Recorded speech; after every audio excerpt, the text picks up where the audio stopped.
Bonjour Steve. Et merci de nous rejoindre. Vous êtes la directrice Europe de l'American Jewish Committee. Et vous revenez cette semaine, Simone, sur un épisode médiatique qui nous a malheureusement beaucoup occupé cette semaine en France. Oui Steve, j'aurais bien voulu l'éviter, Et mais moi c'est aussi. pas possible. Mardi, Mardi dernier, dans Touche pas à mon poste ou TPMP, émission qui passe son temps à chercher le buzz et qui sert principalement à la lente mais systématique destruction de nos fondements démocratiques, Cyril Hanouna a invité sur son plateau l'avocat de Dieudonné et le directeur de la publication Israël Magazine, un journal franco-israélien qui se défend bien sûr d'être d'extrême droite, mais qui avait quand même notamment titré l'un de ses articles « Mon grand remplacement Zemmour à la place de Macron ». Anyway, lors de cette émission, André Darmon, directeur de la publication, est donc venu expliquer pourquoi il aurait hésité, mais a finalement décidé de publier un texte de Dieudonné dans son magazine sous le titre « Dieudonné demande pardon à la communauté juive ». Et alors, que pensez-vous de ces excuses, Simone ? Alors, non seulement je n'y crois pas, mais je dois dire qu'il m'est difficile, franchement, de comprendre comment on peut y croire. Alors, regardons un peu les faits récents.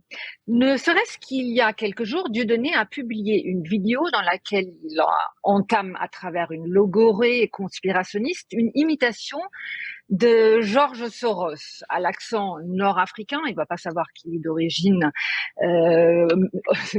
pas du tout qui n'est pas tunisien, mais hongroise et n'est pas du tout, il est hongrois et obsédé par le profit. Quelques jours avant cela, le 7 janvier, Dieudonné a fait un voyage à Genève. Après s'être produit dans une salle en présence d'Alain Soral, oui, vous avez bien entendu, en présence d'Alain Soral, où il campe un personnage dont la judéité ne fait aucun doute, explique que la seule voie du pardon pour les souffrances vécues est l'argent.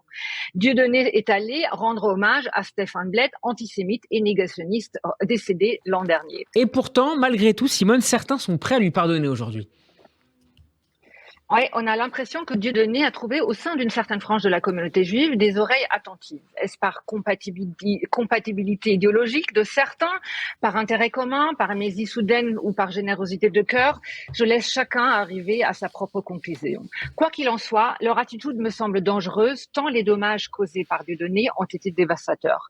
N'est-ce pas lui qui est responsable de la création d'un comité de soutien aux gangs des barbares?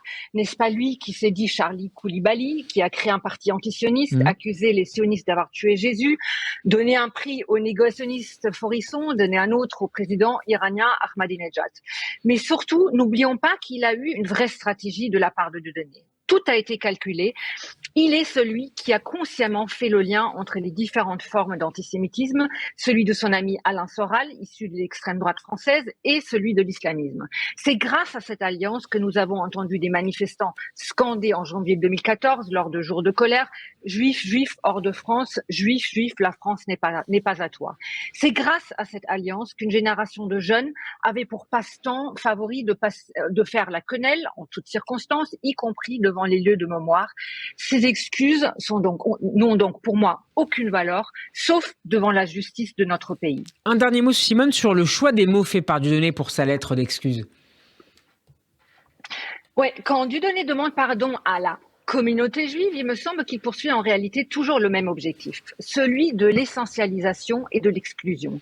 Il dit en fond ce qu'il a toujours dit, que ce sont bien les juifs qui sont à part et qui n'ont pas d'humour, bien sûr. Il dit implicitement que le reste de la société française trouvait ces spectacles visant à banaliser le nazisme et le génocide, incitant à la haine des concitoyens, hilarant. Et pour finir, je dois dire que je suis franchement attristée de voir certains de nos compatriotes prêts à se rendre complices de ce triste spectacle. Dieudonné doit bien se marrer et qui sait, avec tant de bêtises, d'idéologie, de lâcheté et d'opportunisme, Dieudonné pourrait peut-être espérer faire un spectacle avec Bigard, produit, qui sais-je, par Cyril Hanouna. C'est dit, merci beaucoup Simone Rodin-Benzaken d'avoir été avec nous. Je rappelle que vous êtes la directrice Europe de l'American Jewish Committee. À la semaine prochaine. Shabbat Shalom. À la semaine, Shabbat Shalom. Radio J, le grand journal, 14h-15h, Steve Nadjar.